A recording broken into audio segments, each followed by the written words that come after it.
Peningkatan investasi diyakini ikut andil dalam mendongkrak pembangunan ekonomi suatu bangsa. Tak hanya itu, berkembangnya investasi di Indonesia akan memiliki efek berganda terhadap upaya memacu pertumbuhan ekonomi, menciptakan lapangan kerja dan pembangunan ekonomi yang inklusif. Hal ini terungkap dalam debat perdana Capres yang dihelat Komisi Pemilihan Umum pada Selasa malam lalu. Lantas, benarkah investasi besar di Indonesia bisa mengatasi pengangguran? Dan untuk membahas hal ini sudah bergabung melalui sambungan virtual Direktur Eksekutif Core Indonesia, Muhammad Faisal. Selamat pagi Pak Faisal. Selamat pagi Mas Yuda. Ya Pak Faisal, apakah benar investasi yang besar itu juga berbanding lurus untuk mengatasi pengangguran di Indonesia? Karena data dari BPS tinggi sekali, pengangguran terbuka hingga Agustus itu mencapai 7,86 juta orang hingga Agustus 2023 Pak. Ya, harapannya memang dan semestinya untuk menciptakan lapangan pekerjaan kita memang membutuhkan investasi. Secara logika semakin besar investasi, semakin besar pula lapangan kerja yang diciptakan. Nah, tapi memang ada beberapa pattern yang berbeda sebetulnya ya, dan yang sudah terjadi jauh sebelum pandemi, di mana investasi yang masuk punya pattern makin lama makin mengarah ke padat modal. Nah, ini terjadi karena beberapa faktor, diantaranya adalah karena memang teknologi informasi dan komunikasi yang semakin meningkat dan juga digitalisasi, dan juga ada robotisasi ya yang mendorong efisiensi dalam proses produksi sehingga perusahaan investor umumnya ya termasuk di industri manufaktur itu mendorong untuk lebih menggunakan teknologi ya untuk mendorong efisiensi dan mengurangi penggunaan tenaga kerja manusia.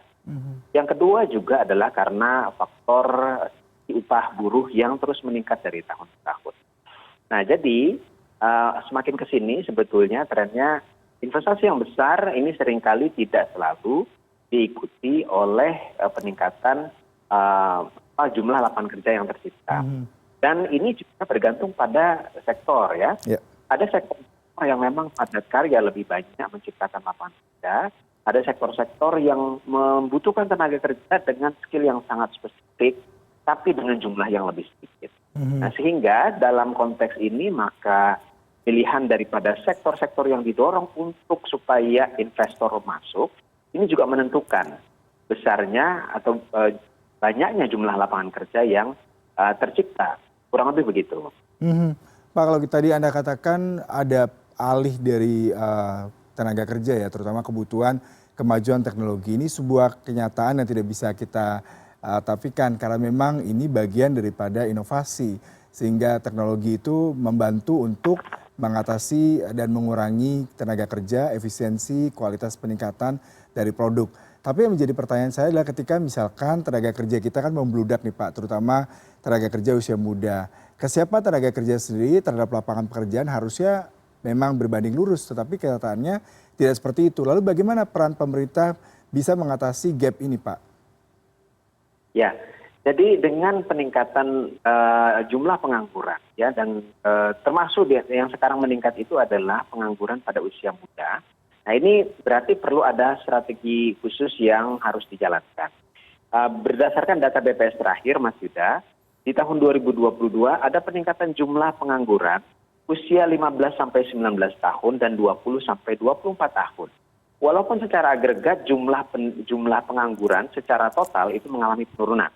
Nah, ini kita bisa melihat bahwa karakteristik daripada penganggur muda ini adalah kebanyakan mereka berpendidikan lebih tinggi dibandingkan usia yang lebih tua. Ya.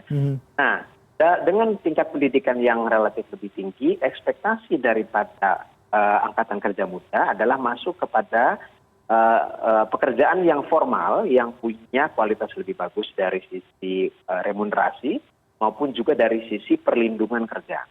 Nah, dengan peningkatan jumlah pengangguran pada usia muda ini merupakan indikasi bahwa penciptaan lapangan kerja formal yang diharapkan atau yang menjadi preferensi daripada kalangan muda ini sebetulnya belum cukup banyak atau lambat pertumbuhannya, lebih lambat daripada pertumbuhan angkatan kerja muda.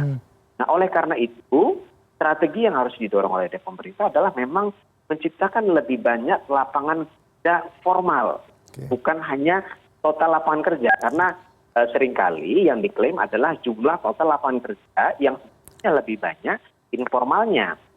Jadi peran daripada pemerintah adalah lebih mendorong lapangan kerja yang formal, yang berkualitas ya dari sisi remunerasi dan juga perlindungan kerja. Begitu, Mas. Pak, tadi Anda katakan sebenarnya investasi itu yang lebih padat karya dan bisa memberikan banyak peluang pekerjaan. Di satu sisi juga bagaimana menampung generasi muda, karena tadi banyak generasi muda lulusan fakultas universitas di Indonesia yang tidak mendapatkan pekerjaan. Kalau saya sedikit membacakan data dari BKPM, Pak, ini investasi paling banyak di Indonesia di 2023 itu logam dasar, barang logam, seperti bukan mesin, kemudian juga masuk ke farmasi, industri kimia. Lalu apakah sektor-sektor ini masih cukup relevan dengan kebutuhan tenaga kerja, karena mengingat dibutuhkan skill yang sangat spesifik untuk beberapa sektor seperti pertambangan, farmasi misalkan, Pak. Bagaimana untuk mengatasi hal ini?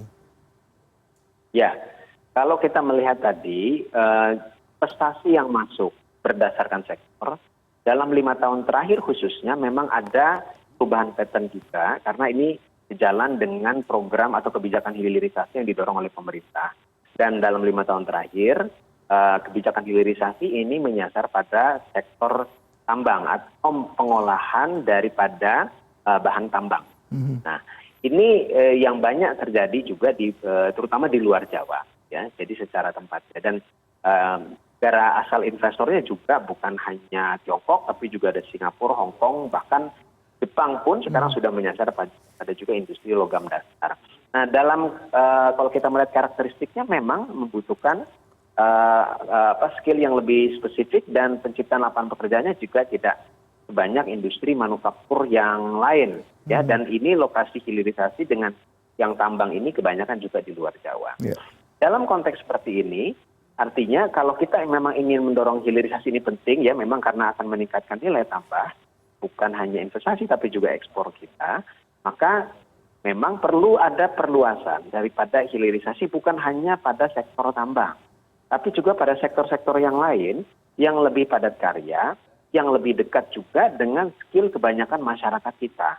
Nah, kita tahu bahwa banyak masyarakat kita skillnya bukan level pendidikan yang tinggi, ya, tapi level menengah. Nah, ini surplus yang paling banyak dari sisi tenaga kerja. Maka dengan perluasan hilirisasi misalkan ke sektor pertanian, perikanan, perkebunan, nah ini akan menciptakan lebih banyak lagi lapangan kerja yang sebetulnya lebih mudah, ya, dari sisi skill dengan dari skill yang dihasilkan daripada lembaga pendidikan dengan kebutuhan industrinya lebih dekat, ya. Nah, jadi sehingga tidak terlalu banyak perlu upskilling. Nah, tapi akan lebih banyak menciptakan lapangan kerja. Yang kedua juga adalah kita kalau dalam konteks hilirisasi, butuh hilirisasi juga yang lebih dalam, yang lebih meningkatkan nilai tambah. Jadi yang ada sekarang sebetulnya kan peningkatan nilai tambahnya relatif di awal, ya. Nah, jadi awal daripada proses. Jadi belum sampai pada produk-produk yang lebih ke end product. Nah, ini yang kemudian akan dapat menciptakan juga lapangan pekerjaan. Jadi intinya bukan hanya intensifikasi daripada hilirisasi tapi juga adalah perdalam daripada hilirisasi. Dan jangan lupa juga adalah yang perlu diperkuatkan bukan hanya hilir, ya, tapi juga di hulu, ya, karena tidak akan ada hilirisasi jika hulunya tidak kuat. Dan penguatan di sektor hulu akan sangat berpengaruh atau sangat potensial untuk bisa menciptakan lapangan kerja. Ya, sektor perkebunan itu banyak sekali yang dekat dengan masyarakat, ya, terutama yang saya katakan tadi, yang pendidikannya menengah, bahkan juga yang pendidikannya bawah. Nah, dengan begitu tingkat pengangguran akan bisa diatasi, dan yang diciptakan lapangan kerja ini bukan hanya yang informal, tapi juga lapangan kerja formal. Ya, Pak Faisal, kalau pemerintah mengatakan di kuartal ketiga ini terjadi peningkatan investasi sebesar 16,2% sebesar 196,2 triliun. Tapi dengan pemaparan Anda tadi, seharusnya pemerintah bisa memilah di mana investasi tersebut yang padat karya sehingga tidak hanya terkonsentrasi pada hilirisasi. Berarti ini bolanya di tangan pemerintah, tetapi di satu sisi para investor pasti melihat peluang-peluang mana saja yang pasti menguntungkan mereka tanpa memikirkan apakah investasi mereka akan membuka lapangan pekerjaan cukup besar. Nah terakhir, bagaimana untuk mengatasi hal ini Pak? Peran pemerintah sangat besar karena seperti apa investasi itu bisa menciptakan lapangan pekerjaan tergantung daripada arah kebijakan pemerintah. Sehingga ini kebijakan kebijakan atau strategi untuk menciptakan lapangan pekerjaan tidak lepas daripada kebijakan di investasinya. Nah, dalam kondisi seperti ini maka memang perlu ada diarahkan investasi dan target-targetnya itu bukan hanya target dari sisi nilai investasi. Jadi yang sering kita adalah bahwa investasi harus 1.400 triliun, 1.600 triliun. Tapi belum ada target bahwa dengan investasi dengan nilai segitu menciptakan lapangan kerja seberapa banyak.